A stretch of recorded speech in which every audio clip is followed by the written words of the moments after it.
በመጀመሪያም ዋና ዜና የኢትዮጵያ ፌደራል መንግስትና የትግራይ ክልል የፖለቲካ መሪዎች የህዝቡን ድምፅ እንዲሰሙ ሰዎችን እየጎዱ ያሉ ችግሮችን የጋራ መግባባት በመፍጠር ለመፍታት እንዲሞክሩ የተባበሩት መንግስታት ድርጅት ጥሪ አቀረበ። የሱዳን የሽግግር ሉዓላዊ ምክር ቤት ሊቀመንበር አብዱል ፋታህ አልቡርሃን በሱዳን ሊካሄድ ለታቀደው ብሔራዊ ውይይት ተሳታፊዎች ህጋዊ፣ ፖለቲካዊና የጸጥታ ዋስትና ለመስጠት ቃል ገቡ። ሌሊቱን በሩሲያና በዩክሬን በተፈጸሙ ኃይለኛ የድሮንና የሚሳኤል ጥቃቶች በሁለቱም ሀገራት 12 ሰዎች መገደላቸውን ባለስልጣናት አስታወቁ። የኢራን ጦር የአሜሪካ ወታደሮችን ለገደለ ወይም ለማረከ የአገሬው ዜጋ $30,000 እንደሚሸልም ቃል ገባ። ዜናው በዝርዝር የኢትዮጵያ ፌደራል መንግስትና የትግራይ ክልል የፖለቲካ መሪዎች የህዝቡን ድምፅ እንዲሰሙ ሰዎችን እየጎዱ ያሉ ችግሮችን የጋራ መግባባት በመፍጠር ለመፍታት እንዲሞክሩ የተባበሩት መንግስታት ድርጅት ጥሪ አቀረበ። የድርጅቱ የኢትዮጵያ ልዑክና የሰብአዊ ጉዳዮች አስተባባሪ ኦዞኒያ ኦጄሎ የህዝቡ ፍላጎት መሰረታዊ ህልውናቸውን ማስጠበቅና ጦርነቱ እንዳይባባስ መከላከል እንደሆነ አስታውቀዋል። ኦዞኒያ ኦጄሎ ጥሪውን ያቀረቡት በትግራይ ክልል የድሮን ጥቃቶችና ተደጋጋሚ ውጊያዎች እየተከሰቱ በሚገኝበት ወቅት ነው። ትናንት ቅዳሜ በደቡባዊ ትግራይ ለጥቂት ሰዓታት የቆየ የተኩስ ልውውጥ እንደተከሰተ የዓይን እማኞች ለዶይቼ ቬለ ተናግረዋል። ከዚያ በፊት በአላማጣ አካባቢና በሽራሮ የድሮን ጥቃቶች የተፈጸሙ ሲሆን የኢትዮጵያና ሱዳን በሚዋሰኑበት ሸረሪና የተባለ አካባቢ ውጊያ ተደርጓል። የተባበሩት መንግስታት ዋና ጸሐፊ አንቶኒዮ ጉተሬዝ ባለፈው መጋቢት በኢትዮጵያ የድርጅቱ አስተባባሪ አድርጎ የሾሟቸው ናይጄሪያዊው ኦዞኒያ ኦጄሎ ግን ተፋላሚ ኃይሎች ወደ ድርድር መመለስ እንደሚገባቸው ወትውተዋል። የሚለያዩና የሚያራርቁ ማናቸውም ጉዳዮች በድርድር በጠረጴዛ ዙሪያ ሊፈቱ ይችላሉ ያሉት ኃላፊው የትግራይ ህዝብ ስጋት ሳይሰማው በመደበኛ የኢኮኖሚ እንቅስቃሴዎች እንዲሳተፍ፣ ወደ መደበኛ ህይወቱ እንዲመለስ የፖለቲካው ተዋንያን ጦር ከመስበቅ ሊታቀቡ እንደሚገባ አሳስበዋል። በትግራይ ክልል 148 ቀበሌዎች እስካሁን የዝናብ ጠብታ እንዳላዩ የገለጹት የተባበሩት መንግስታት የኢትዮጵያ ልዑክና የሰብአዊ ጉዳዮች አስተባባሪ በኤልኒኞ የተባባሰው ድርቅ በክልሉና በመላ አገሪቱ ከባድ የምግብ ዋስትና እጦት እየፈጠረ እንደሚገኝ አስጠንቅቀዋል። በክልሉ የሰፈነው ውጥረት ፍርሃት እየፈጠረ ይገኛል። ስለዚህ ሰዎች በማህበረሰባቸውና በኢኮኖሚያቸው ላይ ኢንቨስት እያደረጉ አይደለም ሲሉ ከትላንት በስቲያ አርብ በቪዲዮ ባስተላለፉት መልእክት ተናግረዋል። ወደ ትግራይ ክልል ተጉዘው ከበርካታ ባለድርሻዎች ሲነጋገሩ ህዝቡ ጦርነት እንደማይፈልግ በተደጋጋሚ መስማታቸውን የገለጹት ኦዞኒያ ኦጄሎ ውጥረቱ እንዲረግብ የፖለቲካ ተዋንያን ልዩነቶቻቸውን ለመፍታት የጋራ መግባባት ላይ እንዲደርሱ ይፈልጋሉ። ይህ የተባበሩት መንግስታት ፍላጎት ጭምር ነው ብለዋል።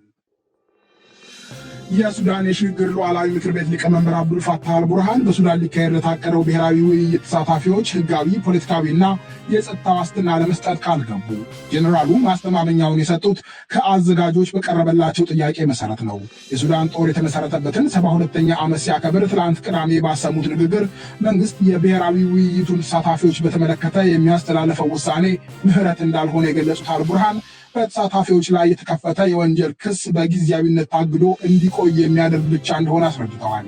አልቡርሃን በንግግራቸው መንግስት የሚሰጠው ማስተማመኛ የብሔራዊ ውይይቱ ባለቤት እንደማያደርገው፣ የተሳታፊዎቹን ማንነትና ርዕሰ ጉዳዮቹን እንደማይወስን፣ ውጤቱንም እንደማይቆጣጠር በሱዳን ዜና ወኪል በኩል በተሰራጨ ንግግራቸው ጠቁመዋል።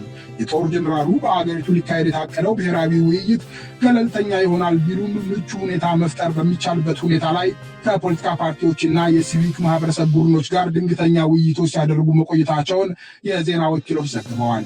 በውይይቶቹ ከተነሱ ጉዳዮች መካከል በሞት የሚያስቀጣ ክስ የቀረበባቸው ተቃዋሚ ፖለቲከኞችን ክስ የሚያቋርጥ ምክረ ሀሳብ ቀርቦ እንደነበር አልጀዚራ ባለፈው ሳምንት ዘግቦ ነበር። ይሁንና አልቡርሃን አማጺ ሚሊሻ ብለው የሚጠሩትን ፈጥኖ ድራሽ ኃይል የሚመሩት ተቀናቃኛቸው መሐመድ ሐምዳን ደጋሎ በውይይቱ እንዲሳተፉ ፈቃደኛ አይመስሉም። ታጣቂ ቡድኑን ከሱዳን ግዛቶች ለማጽዳት እርሳቸው የሚመሩት ብሔራዊ ጦር የጀመረውን ጥረት አጠናክሮ እንደቀጠለ ገልጸዋል። ይህ ዶይቼ ቬለ ነው። ሌሊቱን በሩሲያና በዩክሬን በተፈጸሙ ኃይለኛ የድሮንና የሚሳኤል ጥቃቶች በሁለቱም ሀገራት 12 ሰዎች መገደላቸውን ባለስልጣናት አስታወቁ። ሩሲያና ዩክሬን በጦር ግንባሮች የገጠሙት ውጊያ እንደተገተረ ቢሆንም አንዳቸው በሌላቸው ግዛቶች ውስጥ የሚፈጽሟቸው ረዥም ጥቃቶች ተባብሰዋል። በሩሲያ ሮስቶቭ ግዛት በመኖሪያ አካባቢ ላይ ዩክሬን በድሮኖች በፈጸመቻቸው ጥቃቶች 5 ሰዎች መገደላቸውን የግዛቲቱ አገረ ገዢ ዩሪ ስሉሳር ገልጸዋል። በቤልግሮድ እና በሞስኮ ግዛቶች ተጨማሪ 2 ሰዎች መገደላቸውን የፈረንሳይ ዜና አገልግሎት ዘግቧል። የሞስኮ ግዛት አገረ ገዢ አንድሬ ቮሮቢዮቭ ጥቃቱን በቅርብ ጊዜ ከተፈጸሙት ሁሉ ከፍተኛ ብለውታል። የሩሲያ መከላከያ ሚኒስቴር ሌሊቱን በመላ አገሪቱ 822 ድሮኖች እንዳከሸፈ አስታውቋል። ሩሲያ በፊናዋ የፕሬዝደንት ቮሎዶሚር ዜሌንስኪ የትውልድ ከተማ በሆነችው ክሪቪ ሪህ በሚገኝ የብረት ማቅለጫ ላይ በድሮኖችና በሚሳይሎች በፈጸመቻቸው ጥቃቶች 2 ሰዎች ሲገደሉ 14 ቆስለዋል። በዛፖሬዥያ እና ሶሚ ግዛቶች በተፈጸሙ ተመሳሳይ ጥቃቶች ሌሎች 2 ሰዎች መገደላቸውን የፈረንሳይ ዜና አገልግሎት ዘግቧል። በዋና ከተማዋ ኪየቭ አሮጌ መጽሐፍት በሚሸጡበት ገበያ ላይ ሩሲያ ሌላ ከባድ ጥቃት ፈጽማለች። የዩክሬን ፕሬዝደንት ቮሎዶሚር ዜሌንስኪ ሩሲያ በምትፈጽማቸው የተወንጫፊ ሚሳይሎች ጥቃቶች ሲቪል መሰረተ ልማቶች ላይ እንዳተኮረች ወንጅለዋል። ፕሬዝደንቱ እንዳሉት ባለፈው 1 ሳምንት ብቻ የዩክሬን ከተሞች በ1550 ድሮኖች፣ 1560 ቦምቦች እና 62 ሚሳይሎች ተደብድበዋል። የኢራን ጦር የአሜሪካ ወታደሮችን ለገደለ ወይም ለማረከ የአገሬው ዜጋ $30,000 ለመሸለም ቃል ገባ። የጦሩ አዛዥ ሐሚር ኻታሚ እቅዱ የተዘጋጀው ለመሳተፍ ከፍተኛ ጥያቄ በመቅረቡ ምክንያት እንደሆነ የኢራን መንግስታዊ የዜና ወኪል ዘግቧል። ባለፈው ሚያዝያ ተመቶ የወደቀ ተዋጊ የጦር አውሮፕላን አብራሪ ለመታደግ ከተደረገ ዘመቻ ውጪ የአሜሪካ እግረኛ ወታደሮች እስካሁን ወደ ኢራን መግባታቸውን የሚያረጋግጥ መረጃ የለም። ሐሚር ኻታሚ ግን የወራሪውን የአሜሪካ ጦር አባል የገደለ ወይም የማረከ 5 ቢሊዮን የኢራን ቶማኖች ወይም $30,000 እንደሚሸለም ቃል ገብተዋል።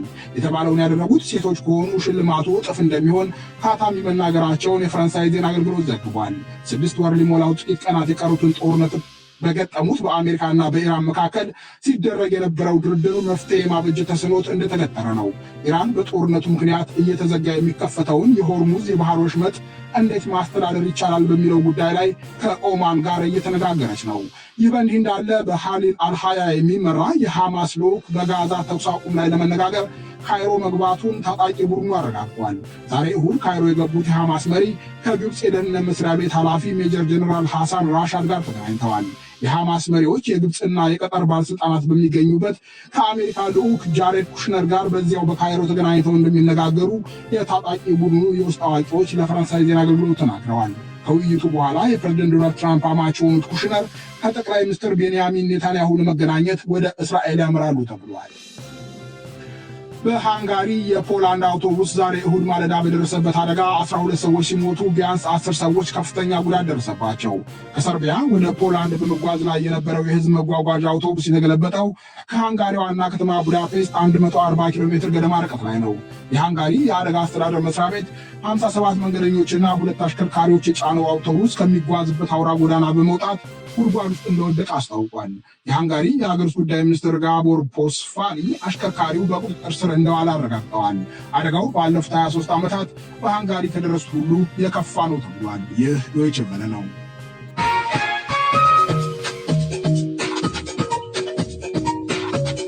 ዜናውን ከማብቃታችን በፊት ዋና ዋናዎቹን በድጋሚ የኢትዮጵያ ፌዴራል መንግስትና የትግራይ ክልል የፖለቲካ መሪዎች የህዝቡን ድምፅ እንዲሰሙ ሰዎችን እየጎዱ ያሉ ችግሮችን የጋራ መግባባት በመፍጠር ለመፍታት እንዲሞክሩ የተባበሩት መንግስታት ድርጅት ጥሪ አቀረበ። የሱዳን የሽግግር ሉዓላዊ ምክር ቤት ሊቀመንበር አብዱልፋታህ አልቡርሃን በሱዳን ሊካሄድ ለታቀደው ብሔራዊ ውይይት ተሳታፊዎች ህጋዊ፣ ፖለቲካዊና የጸጥታ ዋስትና ለመስጠት ቃል ገቡ። ዜናው በዚያ በቃ። ጤና ይስጥልኝ። ለዓለም ዋና ዋና ዜና እሸቴ በቀለን አመሰግናለሁ። አድማጮቻችን፣ ቀጣዩ ሳምንታዊ መሰናዷችን እንወያይ ነው። በዛሬው እንወያይ መሰናዶ ኢትዮጵያ አሰቃቂ ግፎች ከሚፈጽምበት የግጭት አዙሪት መውጣት ለምን ተሳናት ሲል ነው የሚጠይቀው። እሸቴ በቀለ ነው ያወያየው። መልካም ቆይታ። በደቡባዊ ትግራይ ራያ አላማጣ ወረዳ የኢትዮጵያ ፌዴራል መንግስት በትግራይ ኃይሎች ላይ ነሐሴ 4 ቀን 2018 የድሮን ጥቃት እንደፈጸመ ተሰምቷል። ከዚያ ቀደም ብሎ ኢትዮጵያና ሱዳን በሚዋሰኑበት አካባቢ ሸረሪና በተባለ ቦታ ኃይለኛ ውጊያ ተደርጎ ነበር። የኢትዮጵያ መከላከያ ሰራዊትና የትግራይ ኃይሎች ወዴት እያመሩ ነው? የተፋፋመ ሌላ ዙር ጦርነት ለምን ያሰጋል? የዛሬው የውይይት ርዕሰ ጉዳይ ነው። በአሜሪካ ኢንዲያና ዩኒቨርሲቲ ማወር የህግ ትምህርት ቤት ተመራማሪ የሆኑት አለማየሁ ፈንታው፣ የአምነስቲ ኢንተርናሽናል የአፍሪካ ቀንድ ጉዳዮች ተመራማሪ ሃይማኖት አሸናፊና በግጭትና መፈናቀል ጉዳዮች ላይ ምርምር የሚያደርጉት ዶክተር ሳሙኤል ዘውዴ ለዚህ ውይይት ተጋብዘዋል። ሶስታችሁንም በጣም አመሰግናለሁ። እኛም እናመሰግናለን። የፌዴራል መንግስትና የህወሓት መቃቃር ሲበረታ ካሁን አሁን የለየለት ጦርነት ተቀሰቀሰ የሚል ከፍተኛ ስጋት ነበረ። ሸረሪና ላይ የተደረገው ውጊያ እንደዚሁም ደግሞ ምረዋ የተባለ ቦታ የተፈጸመው የድሮን ጥቃት ያንን ስጋት የበለጠ ተጨባጭ አድርጎታል። ወታደራዊ እንቅስቃሴ የትግራይ ክልል ከአፋርና ከአማራ ክልሎች በሚዋሰንባቸው አካባቢዎች አሁንም እንዳለ ተገንዝበናል። አቶ አለማየሁ መከላከያ ሰራዊትና የትግራይ ኃይሎች እየተፈታተሹ ነው ወይስ አሁን ያለው ሁኔታ እንዳለየለት ጦርነት ይቆጠራል? ጦርነት አልተጀመረም ብሎ ለማለት በጣም ያስቸግራል። ፉል ብላውን የሆነ ፊት ለፊት የሚገጥሙ ሁለት ባላንጣዎች አይደለም እያየን ያለ ነው። ያ ኮንቬንሽናል የሆነው ነው።